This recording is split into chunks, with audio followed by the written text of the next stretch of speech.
Porque no solo de pan vive el hombre, sino de toda palabra que sale de la boca de Dios. Por este motivo nos encontramos todos los días necesitados y esperanzados de ser reavivados en la palabra del Señor. Hoy nos detenemos en el capítulo 9 del libro de los Hebreos, a través del cual el apóstol San Pablo nos muestra todo el papel y el ritual del santuario y la obra de Jesucristo como nuestro sacerdote. Pero antes pedimos la bendición de Dios a través de la oración. Padre nuestro que estás en los cielos, te pedimos que nos bendigas al meditar en tu palabra, que podamos hacerlo en tu presencia y ser conducidos por tu Espíritu. Lo pedimos y lo agradecemos en el nombre de Jesús. Amén. El capítulo 9 de Hebreos nos introduce de esta manera el tema del santuario y los oficios de Jesucristo como nuestro sacerdote. Ahora bien, el primer pacto tenía sus normas para el culto y un santuario en la tierra.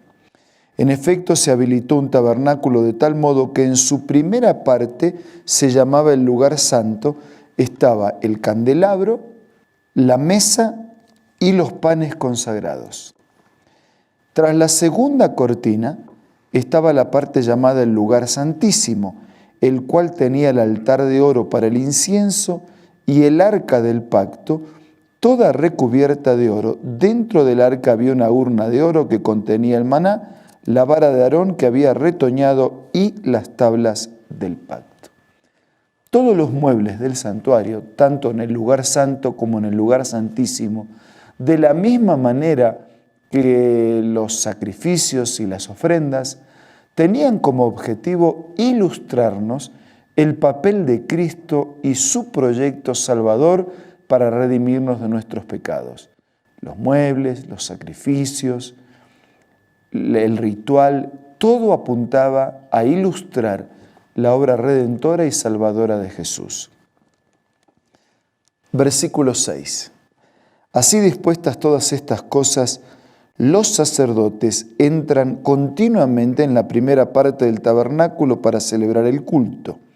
Pero en la segunda parte entra el sumo sacerdote únicamente y solo una vez al año, provisto siempre de sangre que ofrece por sí mismo y por los pecados de ignorancia cometidos por el pueblo. Era una manera simbólica pero gráfica de decir los pecados de las personas serán transferidos a través de aquel sacrificio y quedaba contaminado ese santuario. Y una vez al año se producía la purificación del santuario cuando el sumo sacerdote oficiaba por sus propios pecados y por los pecados del pueblo. Con esto el Espíritu Santo da a entender que mientras siga en pie el primer tabernáculo, todavía no se habrá revelado el camino que conduce al lugar santísimo. Esto nos ilustra hoy día que las ofrendas y los sacrificios que allí se ofrecen no tienen poder alguno para perfeccionar la conciencia de los que celebran ese culto. No se trata más que de reglas externas relacionadas con alimentos, bebidas y diversas ceremonias de purificación válidas solo hasta el tiempo señalado para reformarlo todo. Y ese tiempo señalado de rituales y de sacrificios fue la muerte del Hijo de Dios. Cuando Jesús murió, ya no era necesario seguir sacrificando corderos.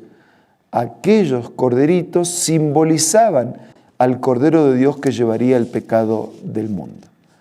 Pero así como hay una obra en el santuario de purificación, de juicio, el santuario del cielo también sería purificado por la misma obra de nuestro Señor. Versículo 11. Cristo, por el contrario, al presentarse como sumo sacerdote de los bienes definitivos en el tabernáculo más excelente y perfecto, no hecho por manos humanas, es decir, que no es de esta creación, está hablando del santuario del cielo, entró una sola vez y para siempre en el lugar santísimo. Pero no lo hizo con sangre de machos cabríos, de becerros, sino con su propia sangre, logrando así un rescate eterno. No entró con sangre prestada, entró con sangre propia, la que él mismo derramó como Cordero de Dios ofrecido por nuestros pecados. Versículo 13. La sangre de machos cabríos y de toros y las cenizas de una novilla rociadas sobre personas impuras las santifican de modo que quedan limpias por fuera. Ahora, si esto es así, si la sangre de esos animalitos representaba una limpieza y una transferencia de pecados, ¿cuánto más la sangre de Cristo, quien por medio del Espíritu Santo eterno se ofreció sin mancha a Dios, purificará nuestra conciencia de las obras que conducen a la muerte, a fin de que sirvamos al Dios vivo? Y aquí está el propósito: somos purificados de nuestros pecados para ser rescatados de la muerte y para servir al Dios vivo, el que nos redimió.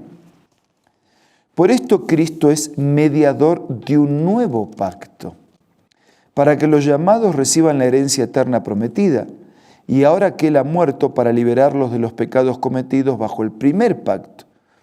En el caso de un testamento, utiliza ahora la ilustración de un testamento, es necesario constatar la muerte del testador. El testamento solo adquiere validez una vez que el testador murió y no entra en vigor mientras vive. De ahí que ni siquiera el primer pacto se haya establecido sin sangre. Después de promulgar todos los mandamientos de la ley a todo el pueblo, Moisés tomó la sangre de los becerros junto con agua, lana escarlata, ramas de hisopo y roció el libro de la ley y a todo el pueblo, diciendo: esta es la sangre del pacto que Dios ha mandado que ustedes cumplan. De la misma manera roció con la sangre el tabernáculo y todos los objetos que se usaban en el culto, que representaban a Cristo, su sacrificio, su entrega, su compromiso. Jesús es el pan, Jesús es la luz. De hecho, la ley exige que casi todo sea purificado con sangre, porque sin derramamiento de sangre no hay perdón. O sea, cuando Jesús muere, adquiere el derecho legal de ser justo y al mismo tiempo ofrecer su misericordia. Por eso, sin su muerte, no habría existido la paga del pecado y no habría de parte de Dios un derecho legal y misericordioso de justificarnos y de perdonarnos. Por eso dice: sin derramamiento de sangre no puede existir perdón. Alguien tenía que pagar la culpa de mi pecado, que en la consecuencia final era y es la muerte. Versículo 23. Así que era necesario que las copias de las realidades celestiales fueran purificadas con esos sacrificios, pero que las realidades mismas lo fueran con sacrificio superior a aquellos. Y yo tengo que resumir porque el tiempo no nos da, pero de la misma manera que el santuario en la tierra, que era símbolo del santuario del cielo, tenía que ser purificado, hay un momento y un tiempo en la profecía en que después de un juicio investigador, el santuario será purificado. En efecto, Cristo no entró en santuario hecho por manos humanas, simple copia del verdadero santuario, sino en el cielo mismo, para presentarse ahora ante Dios en favor nuestro. Ni entró en el cielo para ofrecerse vez tras vez, como entra el sumo sacerdote en el lugar santísimo cada año con sangre ajena. Si así fuera, Cristo habría tenido que sufrir muchas veces desde la creación del mundo. Al contrario, ahora, al final de los tiempos, se ha presentado una sola vez y para siempre, a fin de acabar con el pecado mediante el sacrificio del mismo. Y a partir del año 1844, así como lo podemos ver también con claridad en las profecías de Apocalipsis, Jesucristo inicia ese trabajo especial de purificación del santuario del cielo, para que finalmente el juicio de Dios, que tiene en la Biblia 3 etapas, llegue a ser definitivo. hay una etapa de investigación, hay una etapa de comprobación y finalmente hay una etapa de ejecución, cuando el mal sea desterrado para siempre, cuando el pecado no exista más. Y así como está establecido que los seres humanos mueran una sola vez y después venga el juicio, también Cristo fue ofrecido en sacrificio una sola vez para quitar los pecados de muchos y aparecerá por segunda vez, ya no para cargar con pecado alguno, sino para traer salvación a quienes lo esperan. Y a través de este mensaje, el apóstol San Pablo nos está diciendo que Jesús murió por nosotros, que intercede por nosotros, que el santuario será purificado de nuestros pecados y que el mismo que murió y el mismo que intercede, que actúa como nuestro mediador, va a regresar. Este es el único pasaje de la Biblia que une las dos venidas de Cristo. Cristo fue ofrecido en sacrificio una sola vez para quitar los pecados de muchos y aparecerá por segunda vez sin relación con el pecado para salvar a los que le esperan. Él viene porque murió y porque murió va a venir.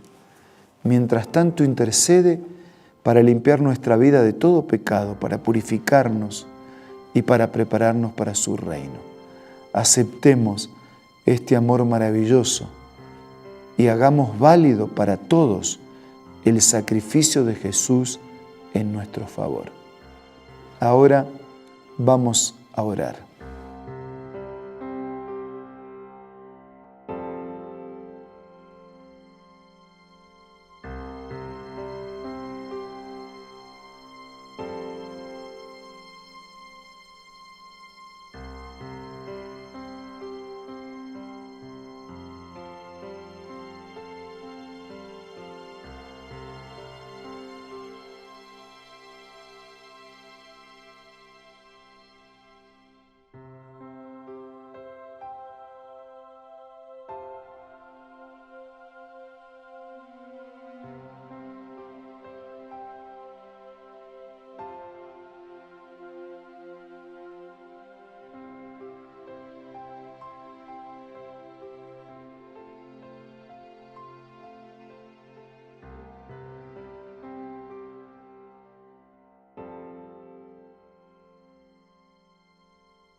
Padre nuestro, queremos suplicarte que nos bendigas y nos asistas con tu Espíritu. Señor, que podamos ser agradecidos con el inmenso sacrificio de Cristo y por tu ayuda y tu poder ser victoriosos. Gracias porque Jesús murió por mí y gracias porque Él volverá por mí. Ayúdame a prepararme mientras hoy intercede para que sea un vencedor y pronto vivamos juntos para siempre. Bendice a nuestros queridos amigos y hermanos. Te lo pido y te lo agradezco en el nombre de Jesús. Amén.